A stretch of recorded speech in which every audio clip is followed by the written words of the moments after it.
जय हिंद दोस्तों, कैसे हैं आप सभी का स्वागत हमारे YouTube चैनल फैजान लेक्चरर में। दोस्तों, आज की क्लास में हम शुरू करेंगे अपनी प्रश्नावली 3.3, जिसके दूसरे क्वेश्चन का ये तीसरा क्वेश्चन।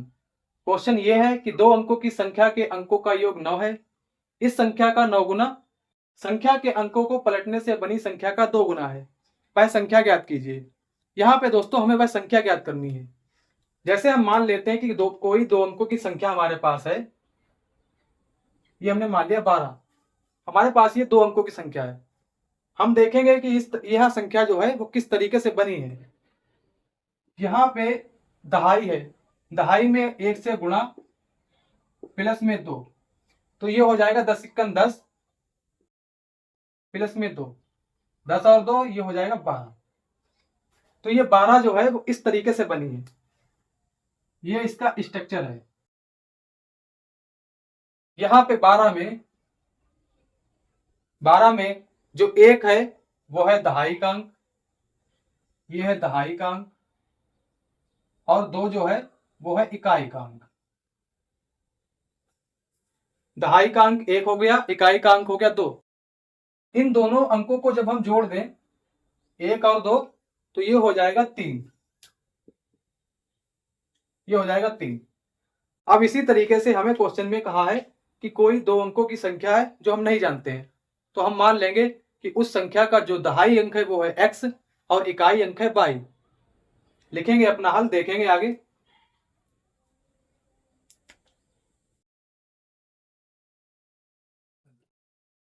यहां पे हम मान लेंगे कि संख्या का दहाई अंक x है, तो लिखेंगे माना संख्या का दहाई अंक, इसे मान लिया हमने x, और संख्या के इकाई अंक को मान लेंगे y। तो लिखेंगे संख्या का इकाई अंक, संख्या का इकाई अंक, इसे मान लिया y। अब जो संख्या बनेगी मेरी वो ये बनेगी 10x प्लस y। हमारी जो संख्या बनेगी वो ये बनेगी 10x प्लस y। जैसे यहां पर हम रख लें 10 इंटू एक्स प्लस वाई। हमें बनाना है दो अंकों की संख्या, तो यदि हम ले लें x बराबर 2, तो ये हो जाएगा 10 इंटू 2, और y बराबर ले लें 4। अब आगे देखेंगे कि 10 दूनी 20 और 4 24, तो जो दो अंकों की संख्या बनेगी वो 24 बनेगी। मतलब यह है कि संख्या का स्ट्रक्चर यही रहेगा। यहाँ पे x और y की वैल्यू में खाली फिल करनी है बस। तो हमने जो संख्या है उसके दहाई अंक को मान लिया x और इकाई अंक को मान लिया y। अब शर्त पहली यह है कि दो अंकों की संख्या के अंकों का योग 9 है। हमने जो अंक माने हैं x प्लस वाई, अब इनका जो योग है वो 9 है। तो देखेंगे शर्त एक, पहली शर्त यह है कि संख्या के अंकों का योग, संख्या के अंकों का योग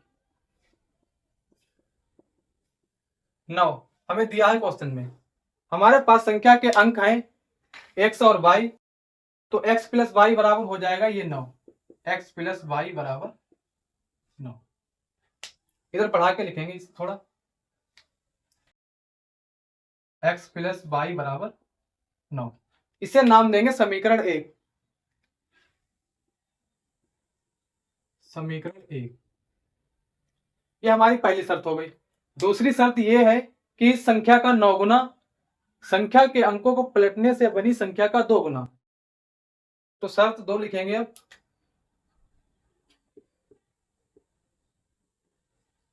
इस संख्या का 9 गुना, मतलब कि जो हमारे पास संख्या निकल के आई थी पहली, अब इस संख्या का 9 गुना संख्या के अंकों को पलटने से बनी संख्या का 2 गुना है। तो हमारे पास जो संख्या है पहली वो ये है, संख्या का 9 गुना, संख्या का 9 गुना बराबर है संख्या के अंकों को पलटने से बनी। तो लिखेंगे यहां पर अंकों को पलटने से बनी, अंकों को पलटने से बनी संख्या का 2 गुना। शर्त 2 में यह कहा है कि जो संख्या है उसका 9 गुना है और संख्या के यदि अंकों को पलट दिया जाए तो उसका 2 गुना है। तो हम देखेंगे कि संख्या का जो अंक पलटेंगे तो नई संख्या जो बनेगी वो बनेगी 10y और x यहां से हटेगा, इधर आ जाएगा 10y प्लस x। ये हमने यहां पर संख्या के अंक पलट दिए। पहले y यहां पे था, इधर यहां पे कर दिया, x को हटा के इधर कर दिया। ये संख्या के अंक पलट दिए तो जो नई संख्या बनी है वो बनी है 10y प्लस x। अब कह रहा है कि संख्या का 9 गुना, जो पुरानी वाली संख्या है इसका 9 गुना, तो ये हो जाएगा 10x प्लस में y और इसका 9 गुना है तो इंटू में आ जाएगा 9। और संख्या के अंकों को पलटने से बनी संख्या का 2 गुना, तो अंक पलटने पर यह संख्या प्राप्त हुई, इसका 2 गुना है 10y प्लस x। इस संख्या का 2 गुना है। इसे आगे सॉल्व करेंगे तो ये हो जाएगा 9 की गुणा होगी 10 से, 10 ने 90x प्लस 9 की गुणा y से तो ये हो जाएगा 9y बराबर 2 की गुणा 10 से होगी 10 दूनी 20 इंटू में y, 10 की गुणा x से वो 2 की गुणा x से तो ये हो जाएगा 2x। आगे देखेंगे इसे 90x प्लस के 2x बराबर के इस साइड में आएंगे तो ये हो जाएगा माइनस के 2x, तो माइनस के 2x 20y प्लस के 9y बराबर के इस साइड में ये हो जाएगी माइनस के 9y। 90 से 2 घटाएंगे बचेगा 88x बराबर में 20 से 9 जाएगा बचेगा 11y। यहां से निकाल लेंगे हम x का मान तो ये हो जाएगा 11y बटे में 88, क्योंकि 88 x के गुणे में है बराबर के साइड में बटे में जाएंगे। यहां से काट लेंगे 11 1 11 11 8 88 11 1 11 11 8 88। ऊपर बचा है 22, नीचे बचेगा 8। आगे देखेंगे इसे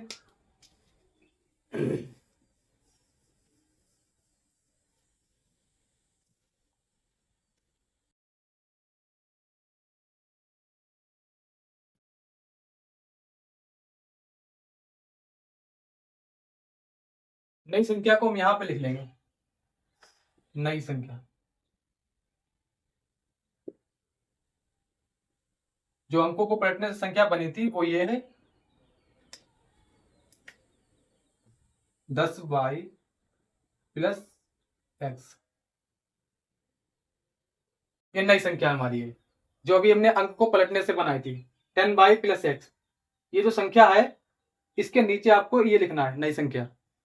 तो यहां देखेंगे आगे x बराबर y बटे 8, ये हो जाएगा x बराबर y बटे 8। ये हमने x का मान निकाल लिया। अब इस x की वैल्यू को हम रखेंगे समीकरण 1 में। समीकरण 1 है हमारी x प्लस वाई बराबर 9। लिखेंगे यहां पर x का मान समीकरण 1 में रखने पर, x का मान समीकरण 1 में रखने पर समीकरण 1 है x प्लस वाई बराबर 9। x बराबर अभी निकाला हमने, ये दिखा देंगे यहां पर कि x बराबर हमने रखा है y बटे 8। तो x के स्थान पे हो गया ये y बटे 8 प्लस में y है बराबर में 9 है। इस y के बटे में ले लेते हैं हम एक हर, यहां से तिरछी गुणा करेंगे y इक्कन y प्लस 8y बटे में 8 इक्कन 8 और बराबर में ये 9। 9 के बटे में लेंगे एक हर और तिरछी गुणा करेंगे बराबर के इस साइड में। इस पूरे की गुणा 1 से तो ऊपर हो जाएगा ये y plus 8y इक्कन y plus में 8 प्लस 8y इक्कन 8y और 8 की गुणा फिर होगी 9 से बराबर के इस साइड में, 8 ने 72। इसे मान लेंगे समीकरण 2।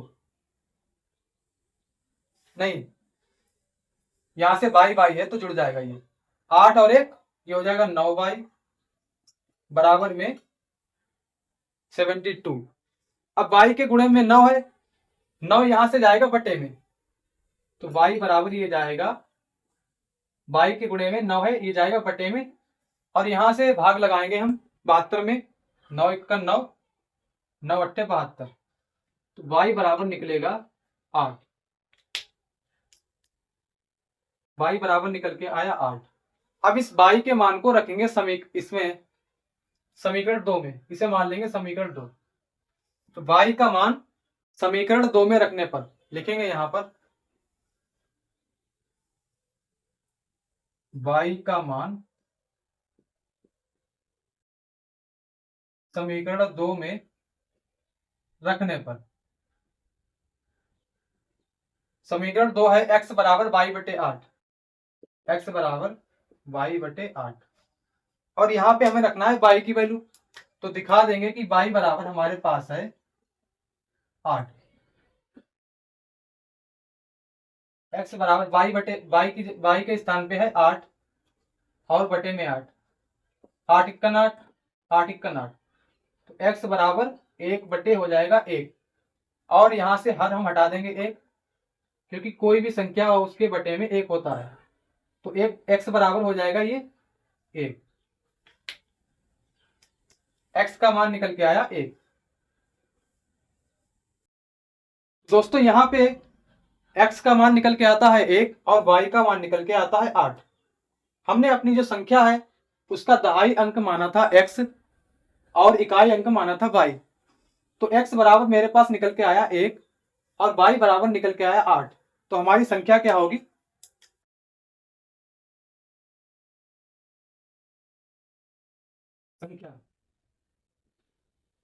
संख्या थी हमारी 10x प्लस वाई, ये हमारी संख्या थी।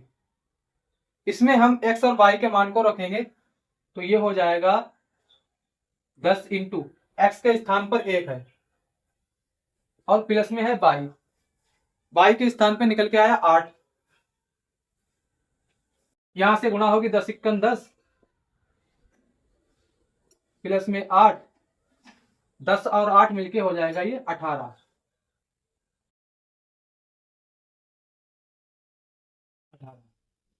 दोस्तों यहां पे जो हमारी संख्या निकल के आती है वो आती है 18 संख्या,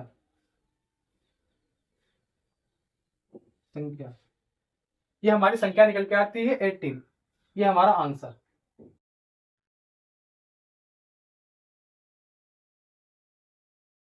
दोस्तों यहां पे हम दिखा भी देंगे कि x बराबर हमने रखा है, x बराबर रखा है 1 और y बराबर रखा है 8, ये यहाँ पे हमने दिखा दिया। तो दोस्तों यहाँ पे हमारा जो तीसरा क्वेश्चन है वो कंप्लीट हुआ। इस क्वेश्चन का आंसर निकल के आता है 18। 18 एक ऐसी संख्या है जिसके अंकों का योग 9 होता है। ठीक है, तो यहाँ पे हमने मान लिया था पहले इस क्वेश्चन में कि इस संख्या का जो दहाई अंक है वो x है और इकाई अंक है y। फिर हमने यहाँ पे x और y की वैल्यू ज्ञात की, x बराबर निकल के आता है 1, y बराबर निकल के आता है 8। तो हमारे पास जो संख्या हमारी बनी थी 10x प्लस y, इसमें हमने संख्या के x और y के मान रख दिए, बस हमारी संख्या निकल के आती है जो है 18।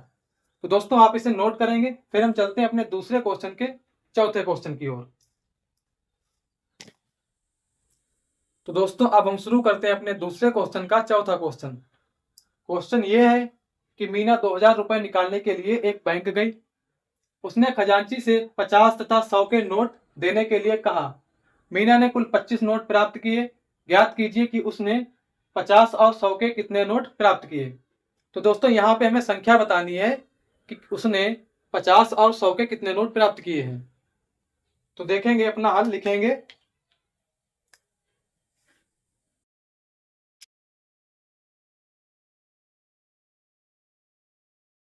हल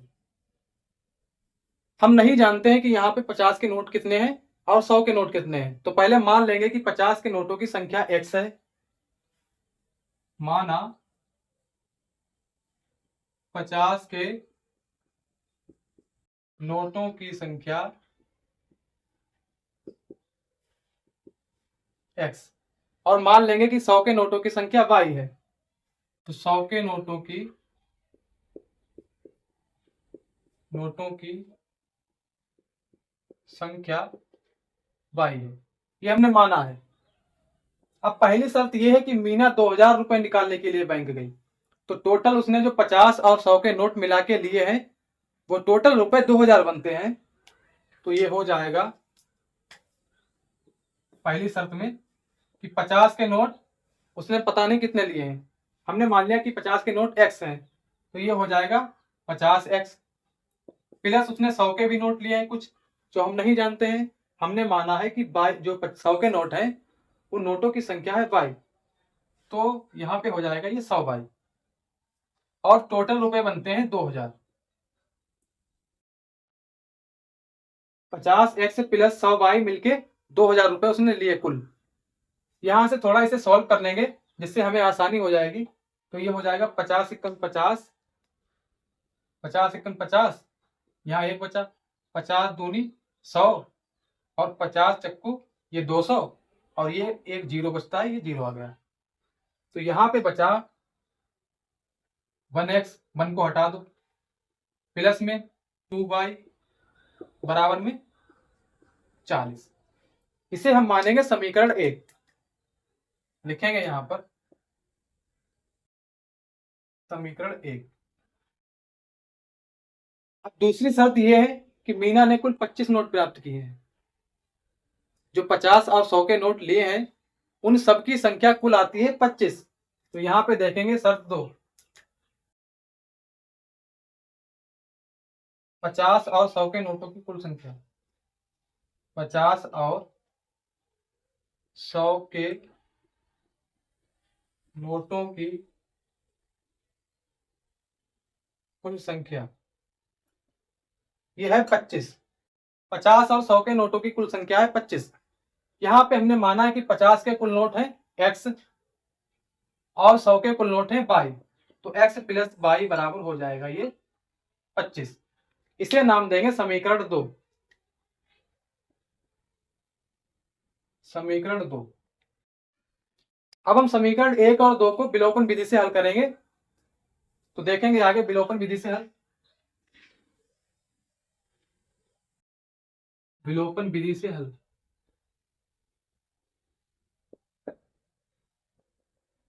दोस्तों विलोपन विधि से हमने पिछली क्लास में भी क्वेश्चन को हल किया था। हमें पता है कि इसमें जो x और y के पद होते हैं उन्हें बराबर करना रहता है, यदि बराबर नहीं होते तब। यहाँ पे हमें दिखाई दे रहा है कि x बराबर है x के, और यहाँ भी प्लस है, यहाँ भी प्लस है, तो जब चिन्ह एक जैसे हैं तो वहां पे हम घटाते हैं समीकरण को। तो लिखेंगे समीकरण 1 व 2 को घटाने पर, समीकरण 1 व 2 को घटाने पर, समीकरण 1 व 2 को घटाने पर घटा लेंगे। समीकरण 1 है हमारी x प्लस के 2y बराबर 40, और दूसरी समीकरण है x प्लस y बराबर 25। यहां दिखा देंगे हम घटाया हमने, तो लिखेंगे घटाने पर। और हम जानते हैं कि जब घटाते हैं तो चिन्ह बदल जाते हैं, ये प्लस का है 25, ये हो जाएगा माइनस का, ये प्लस की y है तो ये माइनस की y, ये प्लस का x, ये माइनस का x हो जाएगा। यहाँ पे x और x एक जैसे हैं, प्लस माइनस का डिफरेंस है, तो ये कैंसिल, 2 से 1 जाएगा, बचेगा 1y, और 1 को हटा दो क्योंकि सभी के गुणे में जो होता है 1 होता है। हमारे पास बचेगा यहाँ पर केवल y, बराबर में 40 से 25 जाएगा तो बचेगा 15। y का मान निकल के आता है y बराबर 15, y बराबर 15। अब इस y के मान को या तो हम समीकरण 1 में रख लें या समीकरण 2 में रख लें, हमें यहाँ पे रखने में आसानी होगी क्योंकि यहाँ पे ना तो इसके गुणे में कुछ है ना ही x के गुणे में कुछ है। तो लिखेंगे y का मान समीकरण 2 में रखने पर, आप किसी में भी रख सकते हैं, इसमें भी रख सकते हैं, आंसर सेम ही आएगा। तो y का मान समीकरण 2 में रखने पर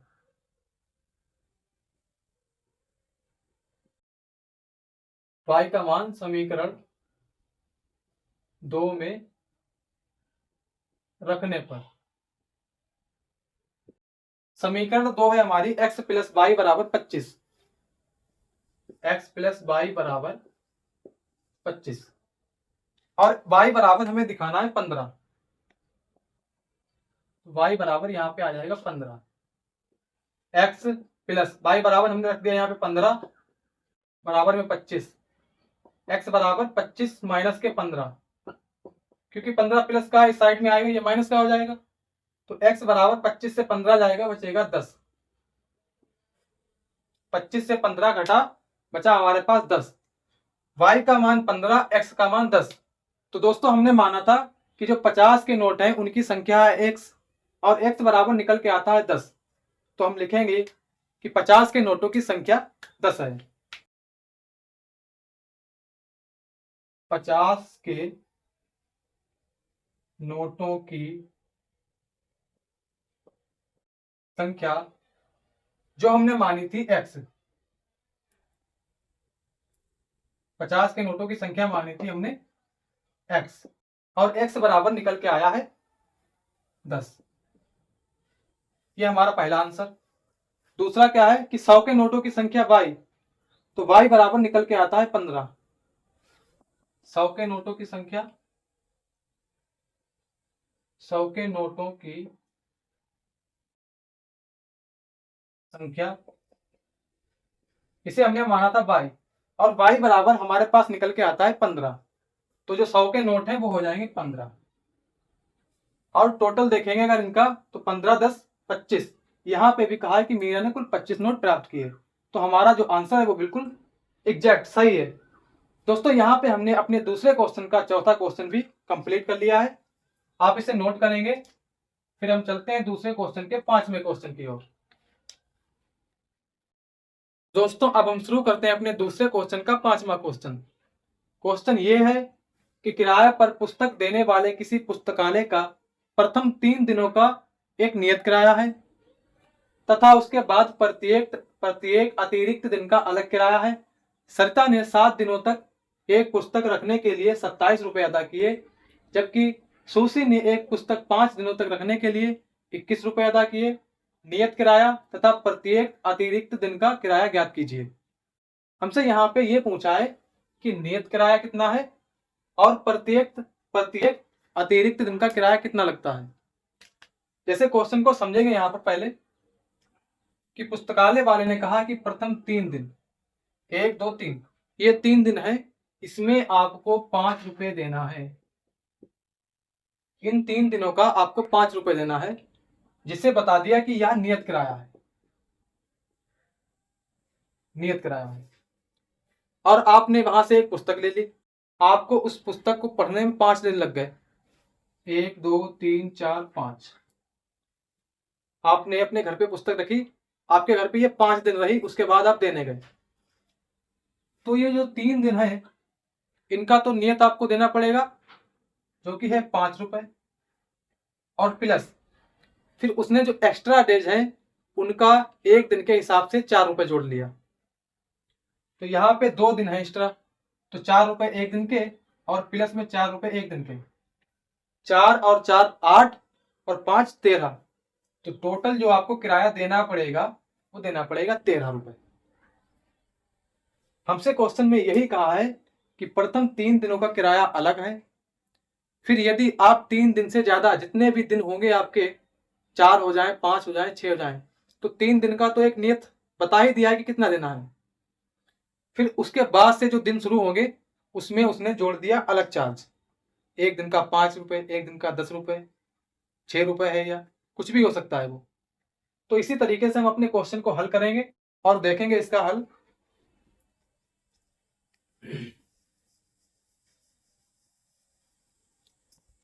लिखेंगे यहां पर हल। दोस्तों हम नहीं जानते हैं कि प्रथम 3 दिनों का नियत किराया कितना है, तो पहले मान लेंगे प्रथम 3 दिनों का नियत किराया x रुपए है। माना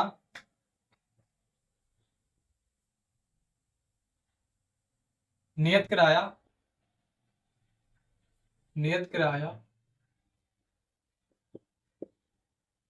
ये हमने मान लिया x रुपए।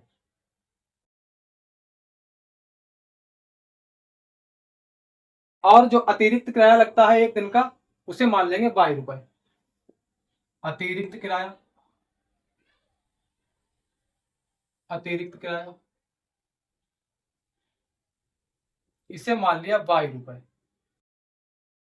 अब शर्त यह है पहली कि सरिता ने 7 दिनों तक एक पुस्तक रखने के लिए 27 रुपए अदा किए। तो 7 दिनों का किराया कितना है? 27 रुपए।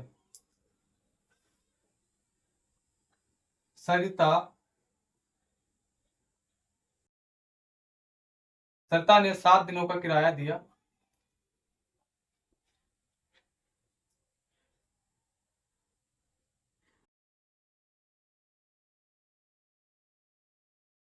₹27। सरिता ने एक पुस्तक रखी और सरिता ने 7 दिनों का उस पुस्तक का किराया दिया है 27 रुपए। तो यहाँ पे लिखा हमने कि सरिता ने 7 दिनों का किराया दिया 27 रुपए। अब इस 7 दिन में जो 3 दिन है उनका किराया है x रुपए। माना नियत किराया, नियत किराया 3 दिनों का है, प्रथम 3 दिनों का। रेट से देख लेंगे यहाँ पर। जो प्रथम 3 दिन है उन प्रथम 3 दिनों का नियत किराया है x रुपए। तो ये तो हो जाएगा x। इसमें आ गए 3 दिन। हमारे पास जो एक्स्ट्रा दिन बचते हैं वो बचे हैं 4 दिन। और एक दिन का एक्स्ट्रा किराया है x रुपए। तो यहाँ पे 4 × y, यानी कि ये हो जाएगा 4y। और टोटल इसके किराया जो है वो है 27 रुपए। इसे हम मान लेंगे समीकरण 1। समीकरण 1। दूसरी शर्त ये है कि सुशी ने एक पुस्तक 5 दिनों तक रखने के लिए 21 रुपए अदा किए। तो लिखेंगे यहां पर सुशी ने 5 दिनों का किराया दिया। 5 दिनों का किराया दिया। कितना दिया है? 21 रुपए। सुशी ने एक पुस्तक ली और उसको 5 दिन पढ़ा, 5 दिन अपने पास रखा, तो उसने जो किराया दिया है वो 21 रुपए दिया है। उन 5 दिनों में 3 दिनों का किराया है x रुपए, जो एक नियत किराया है। तो x रुपए हो जाएगा ये 3 दिनों का। एक्स्ट्रा दिन बचते हैं हमारे पास, इन 5 में से 3 जाएंगे, बचेंगे 2 दिन। और एक दिन का किराया है y रुपए। अतिरिक्त किराया एक दिन का y रुपए है। तो ये हो जाएगा 2y, क्योंकि 2 दिन है अतिरिक्त ना। 3 दिन तो इसमें चले गए नियत में, बचे 2 दिन अतिरिक्त। एक दिन का है y, तो ये हो जाएगा 2y। और इसका जो टोटल किराया दिया वो 21 रुपए दिया। इसे हम मान लेंगे समीकरण 2।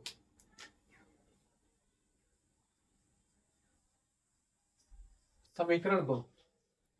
अब दोस्तों यहाँ पे x बराबर है x के, समीकरण 1 और 2 में x बराबर है। और यहाँ पे भी प्लस है, यहाँ पे भी प्लस है। चिन्ह जब एक जैसे होते हैं तो हम घटा देते हैं। तो लिखेंगे विलोपन विधि से, विलोपन विधि से हल। विलोपन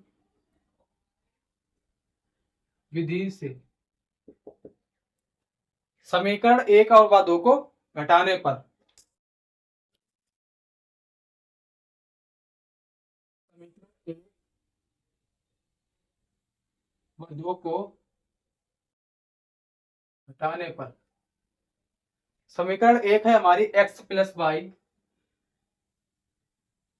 x प्लस 4y बराबर 27। दूसरी है x प्लस 2y बराबर 21। ये हमारी 2 समीकरण है, इनको हम घटाएंगे। हम जानते हैं कि जब घटाते हैं तो चिन्ह बदल जाते हैं। ये हो जाएगा माइनस का 21, ये हो जाएगा माइनस का 2y, ये हो जाएगा माइनस का x कटेगा, यहां बचेगा 0। 4 से 2 जाएगा, बचेगा 2y। 2y, और 27 से 21 घटेगा, बराबर में बचेगा 6। 2y बराबर 6। आगे देखेंगे इसे।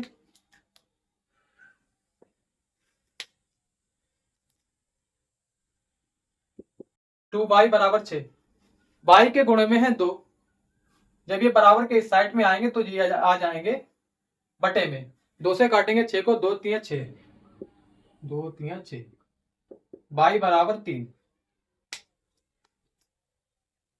y बराबर 3।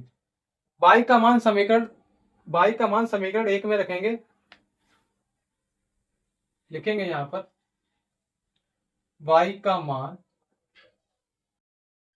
समीकरण 1 में रखने पर, आप चाहे 1 में रख सकते हैं, आप 2 में भी रख सकते हैं। तो y का मान समीकरण 1 में रखेंगे। समीकरण 1 है हमारी x प्लस 4y बराबर 27। इसमें रखेंगे y का मान x प्लस 4 इंटू में 3 y के स्थान पर, और यहां पे दिखा देंगे कि y बराबर हमने रखा है 3, बराबर में है 27। x बराबर हो जाएगा 4 3 12 प्लस में बराबर में 27। 12 प्लस के बराबर के इस साइड में आ गई है, हो जाएंगे -12।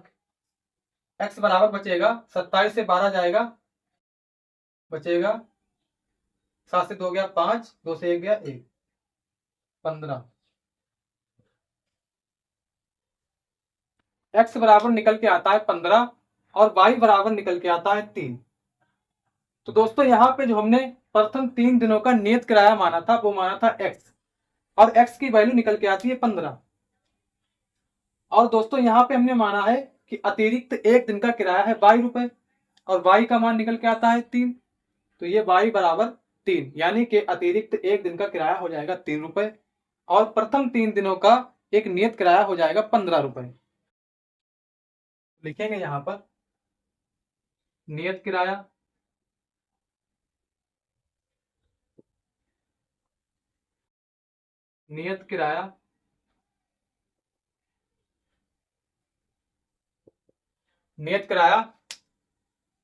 x बराबर 15 रुपए,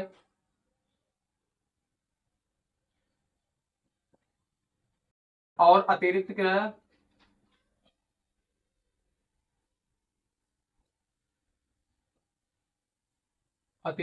हो जाएगा y बराबर